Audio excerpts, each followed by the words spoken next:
Hello friends, previous લેક્ચરમાં આપણે પ્રોજેક્ટાઇલ motion જોયું હતું. પ્રોજેક્ટાઇલ મોશન એ સમતલમાં ગતિનું એક બેસ્ટ ઉદાહરણ છે, એટલે કે 2 ડાયમેન્શનલ મોશનનું એક બેસ્ટ એક્ઝામ્પલ છે. એ સિવાય વર્તુળમય ગતિ પણ એક 2 ડાયમેન્શનલ મોશન માટે એક સરસ મજાનું એક્ઝામ્પલ કહેવાય. કારણ કે દાખલા તરીકે તમે કોઈ પથ્થરને દોરીથી બાંધી અને તમે ગોળ ગોળ ઘુમાવો તો સતત એક સમતલની અંદર એના બંને ડાયમેન્શન ચેન્જ થતા રહેતા હોય, એક્સ અને વાય. કઈ રીતે? દાખલા તરીકે કોઈ વર્તુળમય ગતિ કોઈ એક પદાર્થ અથવા તો કોઈ એક કાર વર્તુળાકાર રસ્તા ઉપર ગતિ કરતી હોય, સમતલ રસ્તા ઉપર, અથવા તો કોઈ એક દોરીથી પથ્થર બાંધીને તમે એક સમતલમાં ઘુમાવો, એવી એક અહીંયા ફિગર દોરું છું એટલે તમને આઈડિયા આવે.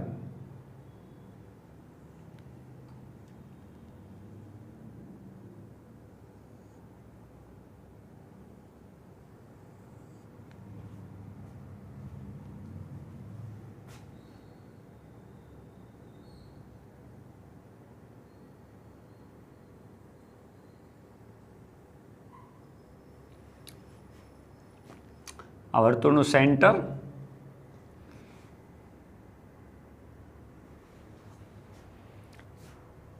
હવે કોઈ એક વસ્તુ આમ ગોળ ગોળ ઘૂમતી હોય તો વિચારો જઈએ સતત એના આને એક્સ વાય સમતલ, આ વર્તુળમાં ગતિ જે થાય છે એને એક્સ વાય સમતલમાં ગતિ થાય એવું વિચાર લઈએ.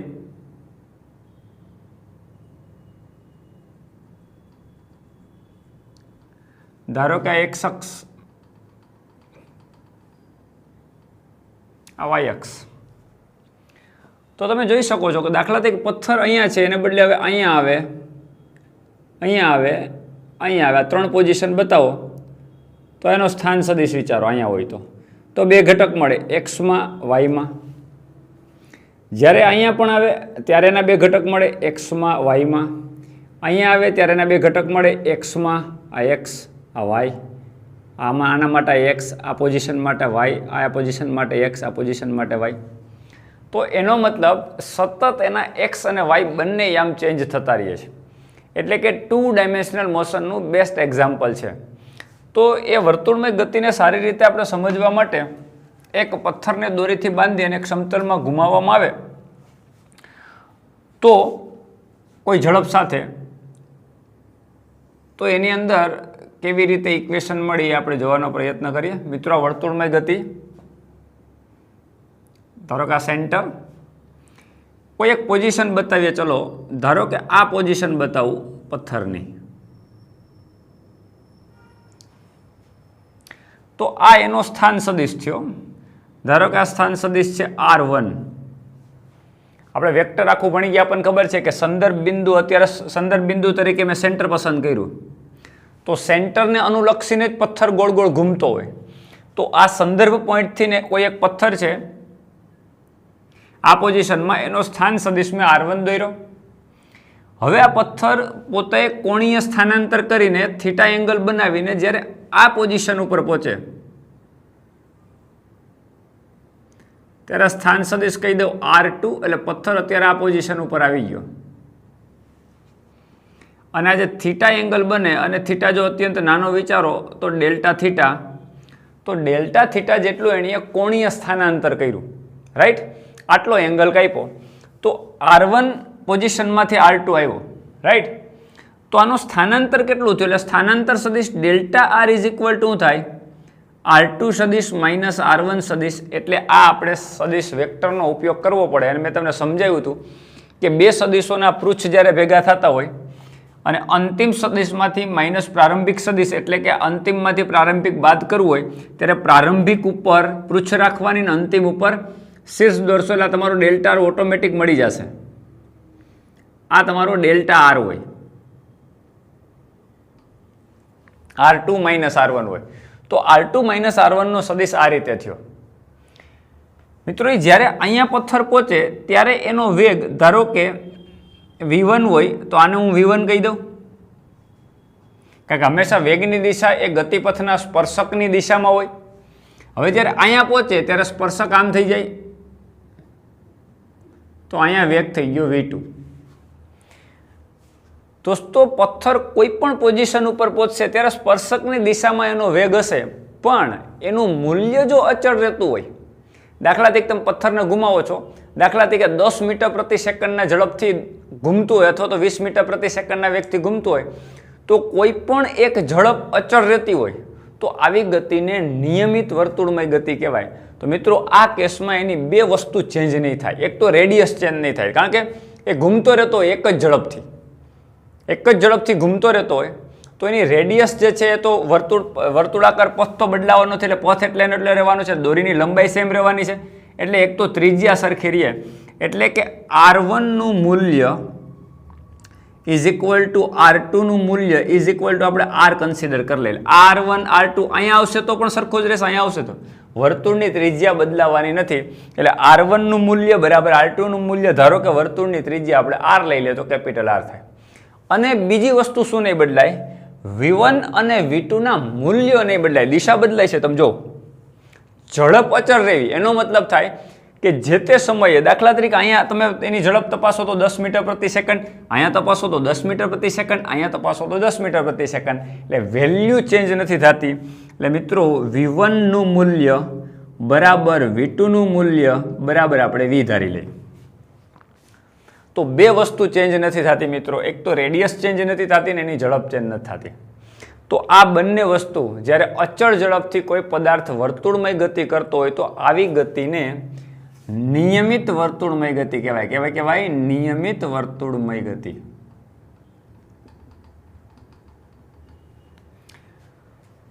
તો આપણે એવું કહેશું કે એનો વેગ બદલાતો નથી. મિત્રો વેગ તો બદલાય જ છે, V1 માંથી V2 તો થયો છે. તો આપણને એમ થાય સાહેબ તમે અહીં લખું V1 બરાબર V2 બરાબર V. તો મિત્રો યાદ રાખો આ મૂલ્ય છે. કોઈ પણ ફિઝિકલ ક્વોન્ટિટી બે રીતે ચેન્જ થતી હોય, કાં તો એનું મૂલ્ય બદલાય, કાં તો દિશા બદલાય, અથવા તો બંને બદલાય. તો અહીંયા મૂલ્ય બદલાતું નથી પણ દિશા તો ચેન્જ થાય છે, એનો મતલબ એનો વેગ બદલાણો કહેવાય. અને વેગ બદલાય તો સ્વાભાવિક છે પ્રવેગ મળે, કારણ કે V2 minus V1 by T2 minus T1 એટલે કે delta V by delta T એનો પ્રવેગ હોય, રાઈટ. તો તમારે બે વસ્તુની જરૂર પડે, V2 માઇનસ V1 ના સદિશની અને T2 માઇનસ T1 એ તો સદિશ રાશિ જ નથી, એટલે ડેલ્ટા T જેટલા સમયગાળામાં જે સ્થાનાંતર થાય. તો મિત્રો આપણી પાસે અત્યારે જે પ્રશ્ન છે V2 માઇનસ V1 નો, એટલે હું તમને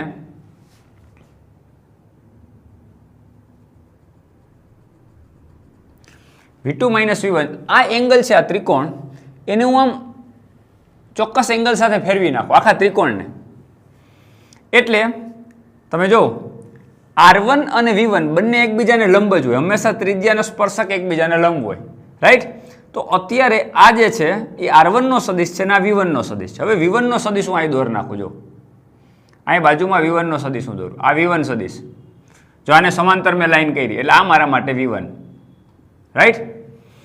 એ જ રીતે V2 નો સદિશ આમ છે તો એને સમાંતર હું લાઈન આની સાથે જોડી દઉં તો આ મારા માટે V2 નો સદિશ થઈ ગયો. હવે જોજો આ V1 નો સદિશ, આ V2 નો સદિશ, આ જો સમાંતર જ છે, આ V1 ના સમાંતર છે, એટલે ત્રિકોણ ઓટોમેટિક ફરી જશે V1 અને V2, આ થઈ ગયો. હવે V2 માઇનસ V1 કેમ મળે, જેમ R2 માઇનસ R1 એ R1 થી R2 સુધીનો મોઢાથી મોઢા સુધીનો સદિશ હોય, એમ V2 માઇનસ V1 એટલે V1 થી V2 સુધીનો મોઢાથી મોઢા સુધીનો સદિશ હોય. આમ આ તમારો ડેલ્ટા V નો સદિશ થયો, V1 થી લઈને V2 સુધીનો આ સદિશ તમારો ડેલ્ટા V નો સદિશ થયો. મિત્રો તમે જો આખો ત્રિકોણ આપણે આમ ઘુમાવી દીધો, જો આ બાજુ છે ઉપર વહી ગઈ, આ બાજુ સાઈડમાં વહી ગઈ, આ બાજુ આ સાઈડ વહી ગઈ. તો સ્વાભાવિક છે કે આ બધા જ એંગલ R1 ને V1 એકબીજાને લંબ હોય અને તમે એને ઘુમાવો તો એંગલ બદલાવવા નથી. આ બંને સમરૂપ ત્રિકોણ છે, અહીં તમને મોટો ત્રિકોણ દેખાય, અહીં તમને નાનો ત્રિકોણ દેખાય છે. એનો મતલબ આ બંને ત્રિકોણ, આ નાનો ત્રિકોણ ને તમને અંદર મોટો ત્રિકોણ દેખાય, બંને આ બંને ત્રિકોણ સમરૂપ ત્રિકોણ કહેવાય. અને મિત્રો સમરૂપ ત્રિકોણની અનુરૂપ કોઈ પણ બે બાજુ લઈ લ્યો, દાખલા તરીકે અહીંથી ડેલ્ટા R ને R1 લઈએ તો અહીંથી ડેલ્ટા R ને અનુરૂપ કોણ ડેલ્ટા V અને R1 ને અનુરૂપ કોણ V1. તો આ બંને બાજુના ગુણોત્તરની વેલ્યુ લ્યો, ગુણોત્તર એ આ બંનેના ગુણોત્તર જેટલી જ થાય. ભલે આ ત્રિકોણ નાનો થયો પણ બાજુઓનો ગુણોત્તર આ મોટી હોય તો સામે આ પણ આ મોટી છે તો સામે આ ડેલ્ટા R મોટી છે તો એની સામે આ નાની છે, તો સ્વાભાવિક છે R1 એ મોટી છે તો એની સામે V1 પણ નાની છે. એટલે કહેવાનો મતલબ સમરૂપ ત્રિકોણમાં તમે ત્રિકોણની અંદર તમે ત્રિકોણમિતિની અંદર પણ ભણી ગયા હોય 10મામાં પણ કે સમરૂપ ત્રિકોણ હોય એની અનુરૂપ બાજુઓના ગુણોત્તરનું માપ હંમેશા સરખું હોય. એટલે કે હું અહીં ડેલ્ટા આર બાય R1 લખું,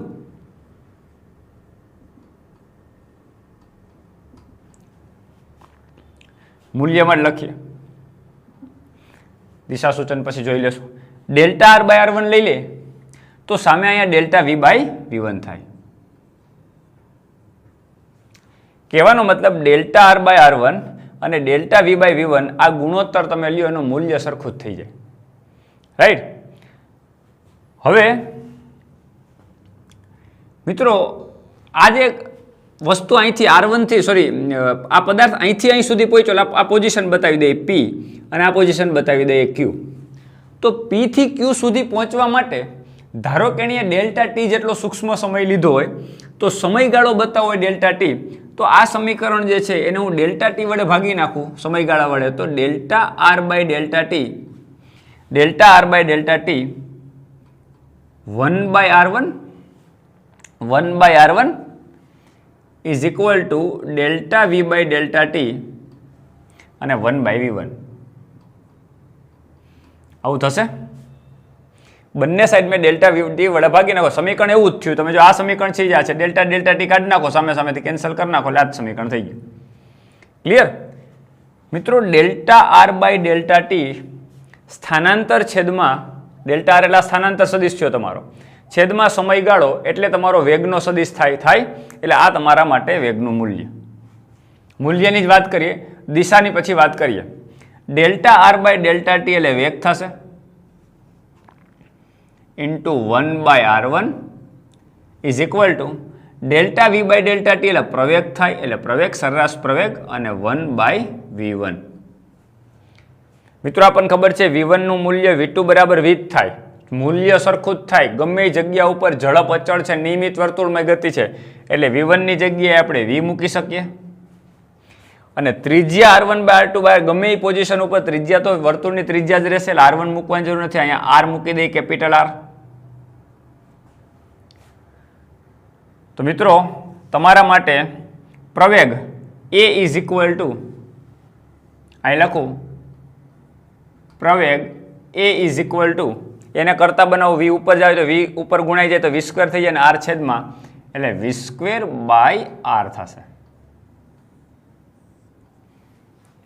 આપણો જે ટાર્ગેટ હતો પ્રવેગનું મૂલ્ય કેટલું થાય તો કે ઝડપનો વર્ગ, ઝડપ તો ક્યાંય બદલાતી જ નથી. એટલે દાખલા તરીકે કોઈ સિમ્પલ ક્વેશ્ચન, એક દોરીને તમે પથ્થરથી બાંધી અને એકથી ઘુમાવો કોઈ છેડાથી પકડીને અને 10 મીટર પ્રતિ સેકન્ડની અચળ ઝડપથી જો પથ્થર ગતિ કરતો હોય તો આ તો 10 જ રહેવાનો છે આખા માર્ગ દરમિયાન, તો 10નો વર્ગ 100 અને રેડિયસ ધારો કે 5 સેન્ટીમીટર 5 મીટર જેટલી પણ રેડિયસ છે એ ફિક્સ થઈ ગઈ.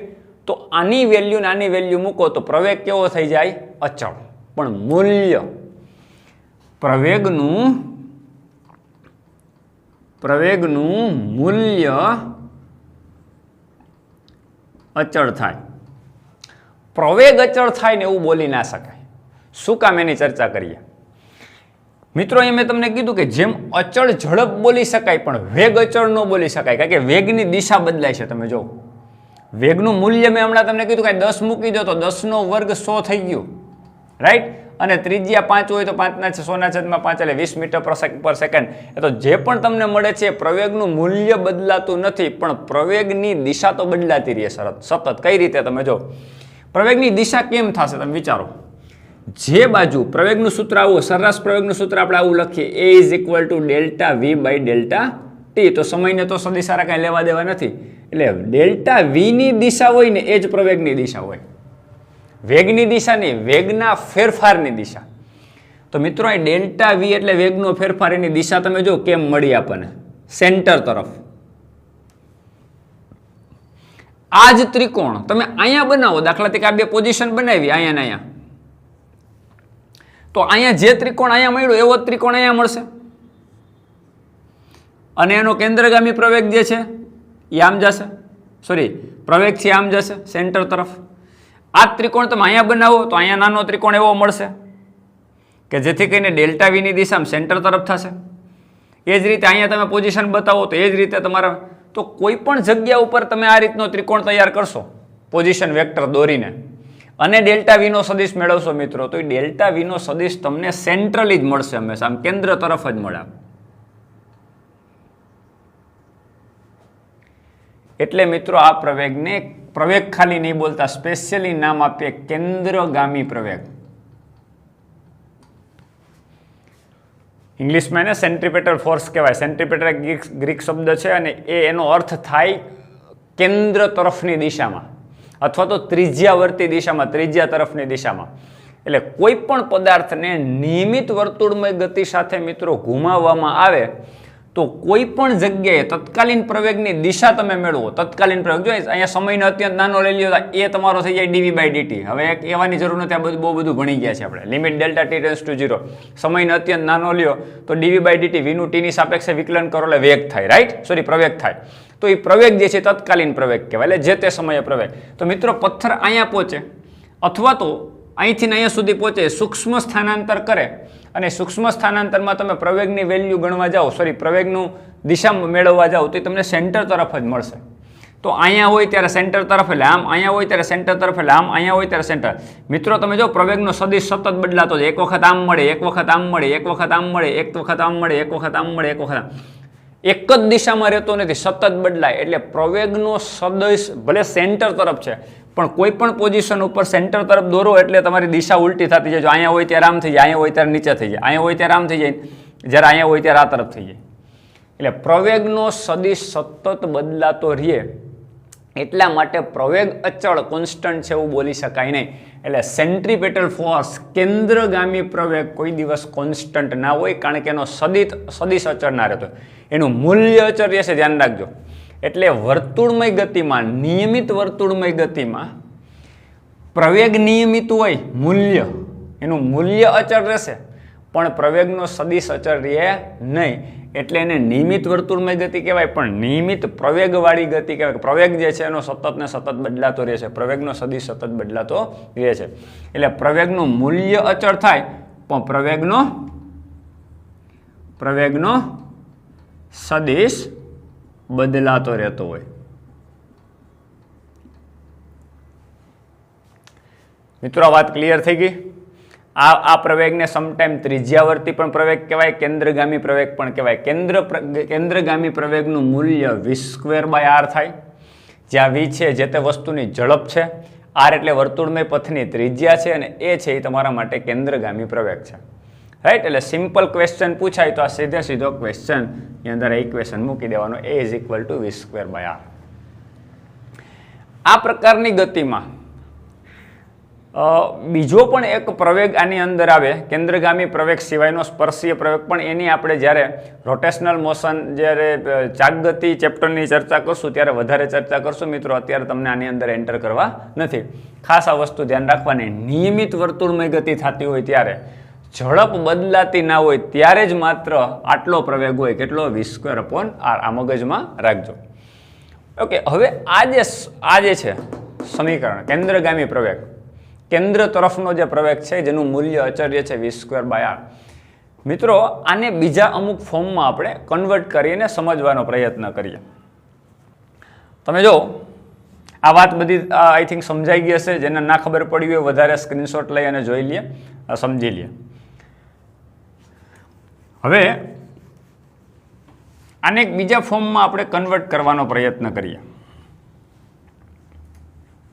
હવે પ્રવેગ કેન્દ્ર તરફ છે, નિયમિત વર્તુળમય ગતિ છે, આ બધી વાત આપણને ખબર પડી ગઈ. પ્રવેગનું મૂલ્ય કોન્સ્ટન્ટ રહેતું હોય પણ એની દિશા બદલાતી હોતી, સોરી, મૂલ્ય કોન્સ્ટન્ટ રહે છે પણ એની દિશા સતત બદલાય છે ને કેન્દ્ર તરફની દિશામાં પ્રવેગ હોય, રાઈટ? ઓકે, આપણો પ્રવેગ આવ્યો, સેન્ટ્રલી પ્રવેગ આવ્યો v²/r. મિત્રો કોઈ પથ્થર અહીંયા હોય, હવે આખું વર્તુળ પૂરું કરે અને અહીંયા પહોંચે ત્યારે અંતર કેટલું કાપે? 2πr, આખી ચાપ જેટલું. પણ ધારો કે અહીંથી અહીં સુધી છે ને આ જે ચાપ છે, આ ચાપ બરાબર ખૂણો ગુણ્યા ત્રિજ્યા થાય ને, ખૂણો આપણે ડેલ્ટા થીટા કીધો, રાઈટ? તો આ ચાપ જે છે એ શું કહેવાય? કપાયેલું અંતર. આ શું કહેવાય? કપાયેલું અંતર. તો મિત્રો આ ચાપ બરાબર તમે ખૂણો ગુણ્યા ત્રિજ્યા લખો, રાઈટ। તો આ ચાપ છે એ PQ છે, આ PQ નું માપ એટલે અંતર બરાબર ખૂણો કેટલો હતો કે ડેલ્ટા થીટા અને ત્રિજ્યા કેટલી તો કે R, અને ત્રિજ્યા તો કોન્સ્ટન્ટ રહે છે, રાઈટ। સતત બદલાય શું તો કે આ ચાપ જે છે એ નાની મોટી થતી જાય, કે અહીંથી અહીંયા પહોંચે ને બદલે અહીંયા પહોંચે તો ચાપ બદલાઈ ગઈ, હા મેં થીટા બદલાઈ જાય, થીટા પણ મોટો થતો જાય। તો મિત્રો આપણે ચાપ જે છે એટલે કે PQ અંતરનું ટીની સાપેક્ષે વિકલન કરીએ અથવા તો ડેલ્ટા ટી વડે ભાગી નાખીએ, એટલે ચાપને ડેલ્ટા ટી વડે ભાગો, ડેલ્ટા થીટાને ડેલ્ટા ટી વડે ભાગો, અને આ તો કોન્સ્ટન્ટ જ રહે છે R। મિત્રો ચાપ એટલે કે કપાયેલું અંતર અને છેદમાં સમય, delta theta by delta T ને એમનેમ રહેવા દઈએ ગુણ્યા R એમનેમ રહેવા દઈએ। મિત્રો અંતર છેદ સમય એટલે શું? ઝડપ, રાઈટ। એટલે આને હું કહી દઉં ઝડપ। તો જેમ તમારું આ રેખીય અંતર કપાય અને સમયગાળા બેનો ગુણોત્તર લ્યો ને ઝડપ કહેવાતો હોય મિત્રો, તો આને અનુરૂપ ખૂણો કેટલો આંતરે? આ ચાપ ખૂણો કેટલો આંતરે? Delta theta. તો મિત્રો જેમ તમે અહીંથી અહીં સુધી પહોંચે તો PQ ને તમે સ્થાનાંતર સદિશ કહો, એમ મિત્રો ડેલ્ટા થીટાને કોણીય સ્થાનાંતર કહેવાય, એટલે ડેલ્ટા થીટા તમારું કોણીય સ્થાનાંતર કહેવાય અને છેદમાં સમય ગુણ્યા R। મિત્રો જેમ આપણે કોણીય અંતર રેખીય અંતર છેદમાં સમયને ઝડપ કે, એમ કોણીય સ્થાનાંતર જે થાય ખૂણો બને અને સમય આ બેનો તમે ગુણોત્તર લ્યો તો એને ઝડપ કહેવાય, પણ આને કોણીય ઝડપ કહેવાય। તો આ તમારી રેખીય ઝડપને હું V કહી દઉં, આને કોણીય ઝડપ કહેવાય,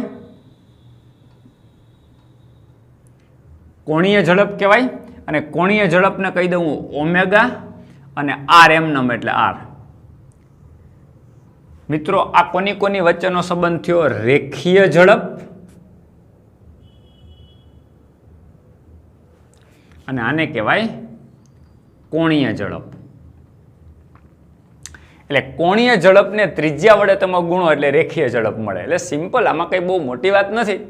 આપણે રોટેશનલ મોશનની અંદર પણ બહુ આને તો ડીપમાં ભણવાના છીએ, પણ આ તો તમને અત્યારે બેઝિક નોલેજ મળે એનો મારો પ્રયત્ન છે કે જેમ તમે ચાપ જેટલો ખૂણો આંતરે તો ચાપને તમે શું કહેતા? આપણે સિમ્પલ આના તો કેટલા બધા દાખલા ભણી ગયા। ચાપને શું કહેતા હતા? અંતર। હવે એનું નામ હું આપી દઉં રેખીય અંતર, અંતરના છેદમાં સમય એટલે ઝડપ થઈ। સેમ વસ્તુ ચાપ બરાબર ખૂણો ગુણ્યા ત્રિજ્યા, પણ ખૂણાને તમે સમય વડે ગુણો, કારણ કે અહીંથી અહીં સુધી જે સમય લેશે તો ચાપ આંતરવા માટે જેટલો સમય લે છે એ તો ખૂણો આંતરવા માટે સમય લે, એટલે બે બાજુ મેં સમય વડે ભાગી નાખ્યા, તો ખૂણાના છેદમાં જે સમય મળે છે એ પણ એક પ્રકારની ઝડપ જ થાય, પણ એને આપણે શું કહેશું? કોણીય ઝડપ। એટલે કોણીય સ્થાનાંતર છેદ સમય, અને જ્યારે એને સદિશ, પછી કોણીય ઝડપની દિશા એ સદિશ રાશિ છે, એને બે સંબંધ સદિશ અને અદિશ સંબંધ છે, બધી જ વાત પછી આપણે રોટેશનલ મોશનમાં કરશું। અત્યારે માત્ર હું મૂલ્યની વાત કરું છું, એટલે અહીં કોણીય સ્થાનાંતર ભરે લખ્યું, પણ આપણે અંતર લેશું કેટલું? તો કે ડેલ્ટા થીટા, એટલે કોણીય અંતર છેદ સમય બરાબર ઝડપ। આ સદિશ રાશિ છે, આ પણ સદિશ રાશિ છે, આને પણ દિશા હોય, આને પણ દિશા સૂચન હોય। આ બંને વચ્ચેનો અદિશ અને સદિશ બે પ્રકારના સંબંધો થાય, બધી જ ચર્ચા આપણે રોટેશનલ મોશનમાં કરવાના છીએ, એટલે આપણે અહીંયા અત્યારે એને ઇગ્નોર કરશું। અત્યારે ખાલી એ વસ્તુ મગજમાં રાખો કે રેખીય ઝડપ અને કોણીય ઝડપ વચ્ચેનો સંબંધ શું? તો કે કોણીય ઝડપને ત્રિજ્યા વડે ગુણો એટલે તમને રેખીય ઝડપ મળે। ક્લિયર દોસ્તો? ઓકે, હવે હજી એક આને બીજા ફોર્મમાં કન્વર્ટ કરવાનો પડે। V is equal two R omega equation મગજમાં રાખવાનું છે દોસ્તો। ક્લિયર? હવે મિત્રો આ ચાપ જે છે આખી કમ્પ્લીટ પૂરી થાય આમ તો કેટલું અંતર કપાય? પરિઘ જેટલું, જેને 2πr કહેવાય। એટલે V બરાબર અંતર છેદ સમય લખીએ તો V ઇઝ ઇક્વલ ટુ આમ લખી શકાય મિત્રો 2πr, અને સમય એક ચક્ર પૂરું કરવા માટે લાગતા સમયને દોસ્તો આપણે શું કહીએ? આવર્તકાળ, અને આવર્તકાળને આપણે કેપિટલ T વડે દર્શાવીએ તો શું થાય? 2πr/T। વેગ એટલે કે રેખીય ઝડપ બરાબર રેખીય અંતર એટલે પરિઘ જેટલું અંતર 2πr, અને સમય કેટલો એટલે આવર્તકાળ જેટલો V બરાબર 2πr/T is equal to omega R। આવું લખી શકાય। તો મિત્રો RR કેન્સલ થઈ જાય તો ઓમેગા બરાબર 2π/T પણ લખી શકાય। એક નવું રિલેશન મળ્યું તમને, omega is equal two 2π/t. આ મગજમાં રાખવાનું છે આપણે, રાઈટ. અને તેથી omega is equal two 2π/1/t. આવર્તકાળના વ્યસ્તને આવૃત્તિ કહેવાય ને. આવૃત્તિ એટલે 1 સેકન્ડમાં જેટલા વર્તુળના ચક્કર, જેટલા ચક્કર ફરે એ પરિભ્રમણની આવૃત્તિ કહેવાય. તો 1/t, દાખલા તરીકે 1 સેકન્ડમાં 5 પરિભ્રમણ કરે તો આવૃત્તિ એની 5 હર્ટ્ઝ કહેવાય પ્રતિ સેકન્ડ. સેકન્ડ ઇનવર્સ આપણે ભણી જ ગયા છે, રાઈટ. તો 1/t એટલે આવૃત્તિ કહેવાય ને. આવૃત્તિનું f વડે દર્શાવીએ એટલે આ તમારા માટે આવૃત્તિ, આ પરિભ્રમણની આવૃત્તિ છે. ક્લિયર મિત્રો? તો omega is equal two 2πf પણ લખાય, omega is equal two 2π/t પણ લખાય. ક્લિયર? તો આ બધા ઇક્વેશન તમારે ખાસ મગજમાં રાખવાના છે. પછી અહીંયા પ્રવેગ ઉપર આવ્યા તો પ્રવેગનું સૂત્ર હજી પણ બીજી રીતે લખી શકાય. તો કે પ્રવેગ a ઇઝ ઇક્વલ ટુ લખાય v². v² એટલે ઓમેગા ઇન્ટુ r². તો ઓમેગા બરાબર શું લખાય? 2πf. તો આ v² એટલે v² એટલે v is equal two r omega, એટલે આમ લખાય ને r² ઓમેગા² r. અને આમ લખાય ને v² એટલે શું? તો r² ઓમેગા² r. હવે એક r કેન્સલ થઈ જાય તો શું થાય? r into omega. તેથી આમ પણ લખાય a is equal to omega એટલે 2πf, 2πf નો સ્ક્વેર કરીએ તો 4π² ઇન્ટુ r. તો આ એક બીજું સ્વરૂપ છે પ્રવેગનું, કેન્દ્રગામી પ્રવેગનું. પણ મિત્રો આ કેન્દ્રગામી પ્રવેગ કયા ફોર્મમાં? આવૃત્તિના ફોર્મમાં. તો એ જ રીતે આવૃત્તિના ફોર્મમાં ને બદલે આવર્તકાળના ફોર્મમાં લખવું હોય તો f ની જગ્યાએ 1/t લખી નાખવાનું. તો 1/t નો સ્ક્વેર એટલે 4π²/t² ઇન્ટુ r, એટલે આવર્તકાળના ફોર્મમાં થઈ ગયું. કોઈ પણ ફોર્મમાં તમે કેન્દ્રગામી પ્રવેગ લખી શકો. દોસ્તો ક્યારેય ટેક્સ્ટબુકની અંદર ડિફરન્ટ ફોર્મમાં સૂત્રો આપેલા હોય તો જરાય મૂંઝાવાનું નથી. જ્યારે તમારો પ્રશ્ન સામે આવે ત્યારે તમને આવર્તકાળ આપ્યો છે, આવૃત્તિ આપ્યું છે, કે કોણીય વેગ આપ્યો છે, કે રેખીય વેગ આપ્યો છે, શું આપ્યું છે એની ઉપર આ સૂત્રોનો ઉપયોગ કરવાનો થશે. અને કેવી રીતે ઉપયોગ કરવો એ પણ હું એને MCQ તમને ગણીને પ્રેક્ટિસ કરાવીશ કે વર્તુળમય ગતિના પ્રશ્નો કેવી રીતે એક્ઝામમાં પૂછાય એ પણ હું તમને સમજાવીશ. અને પછી જ આપણે ચેપ્ટરમાં આગળ વધશું ને નવું કંઈક શીખશું. એટલે જરાય ચિંતા કરવાની જરૂર નથી. તો આ થઈ ગયો તમારો રેખીય વેગ ને કોણીય વેગ વચ્ચેનો સંબંધ. આ omega is equal two 2πf/t, omega is equal two 2πf પણ લખાય. અને કેન્દ્રગામી પ્રવેગ a એટલે v²/r તો થાય, પણ બીજું ફોર્મ એનું કયા ફોર્મમાં? આવૃત્તિના ફોર્મમાં કેન્દ્રગામી પ્રવેગ કહેવાય. દોસ્તો આટલી વાત તમને સમજાઈ ગઈ હશે. વર્તુળમય ગતિમાં કેન્દ્રગામી પ્રવેગ કોને કહેવાય? કેન્દ્રગામી પ્રવેગનું મૂલ્ય કોન્સ્ટન્ટ રહે પણ એની દિશા સતત બદલાતી રહેતી હોય. કેન્દ્ર તરફની દિશામાં એટલે ઇન્સ્ટેનિયસ, એટલે કે તત્કાલીન પ્રવેગની દિશા જે છે એનો સદિશ સતત ને સતત ઘૂમતો રહેતો હોય, બદલા. જેમ પથ્થર ઘૂમે, અહીંથી અહીંયા આવે તો સદિશ આમ થઈ જાય, અહીંથી આવે તો સદિશ આમ થઈ જાય, અહીંથી અહીંયા આવે તો સદિશ આમ થઈ જાય. આ માત્ર કોની વાત થાય છે? નિયમિત વર્તુળમય ગતિની. ધ્યાન રાખજો. કોઈ વસ્તુ વર્તુળમય ગતિ કરતો પોતાની ઝડપે બદલાવતો હોય તો આ વસ્તુ લાગુ પડશે નહીં. નિયમિત વર્તુળમય ગતિમાં જ લાગુ પડે. એક્ઝામ્પલ આપો, ઘડિયાળના કાંટાની ગતિ નિયમિત વર્તુળમય ગતિ કહેવાય. કારણ કે એ 60 સેકન્ડમાં એક ચક્કર પૂરું કરી જાય એટલે ફિક્સ હોય. સેકન્ડ કાંટો. મિનિટ કાંટો જે છે એ 1 મિનિટમાં એક ચક્ર પૂરું કરી જાય, રાઈટ. કલાક કાંટો 1 કલાકની અંદર, કલાક કાંટો 12 કલાકની અંદર, મિનિટ કાંટો 1 કલાકની અંદર પૂરું ચક્ર કરી જાય છે. આપણને ખબર છે. સેકન્ડ કાંટો કેટલી સેકન્ડમાં? 60 સેકન્ડમાં, રાઈટ. મિનિટ કાંટો આખું ચક્ર પૂરું કરે એટલે 1 કલાક આપણી પૂરી થાય 60 મિનિટની. અને કલાક કાંટો આખું કમ્પ્લીટ ચક્ર પૂરું કરે એટલે 12 કલાક થાય. એ ફિક્સ જ હોય, આપણને ખબર છે. તો એ નિયમિત ઝડપ કહેવાય. તો નિયમિત વર્તુળમય ગતિ કહેવાય. પૃથ્વી પોતાની ધરી ઉપર 24 કલાકમાં એક પરિભ્રમણ પૂરું કરી જાય એટલે ફિક્સ. એની કોણીય ઝડપ કેવી હોય? અચળ હોય, રાઈટ. અને કોણીય ઝડપ મેળવી પણ શકાય. રહ્યું omega is equal two 2πf/t મૂકી દો એટલે કોઈ પણની કોણીય ઝડપ મળે. સેકન્ડ કાંટાની કોણીય ઝડપ આપણે મેળવવી ધારો કે, તો શું થાય? સેકન્ડ કાંટાની કોણીય ઝડપ 2π/. સેકન્ડ કાંટાની આવર્તકાળ કેટલો હોય? એક ચક્ર પૂરું કરવા માટે સેકન્ડ કાંટો કેટલો સમય લે દોસ્તો? 60 સેકન્ડ. એટલે અહીં તમારે મૂકવાનું 60, 30 π/30. આ આવી ગયો જવાબ. સેકન્ડ કાંટાની નિયમિત કોણીય ઝડપ કેટલી હોય? π/30. પણ કોણીય ઝડપ દોસ્તો એ જ રીતે તમારે ટીની વેલ્યુ બદલતા જાઓ. એ પ્રમાણે મિનિટ કાંટો, સેકન્ડ કાંટો, કલાક કાંટો ગમે એની ઝડપ મળે, પૃથ્વીની ઝડપ મળે.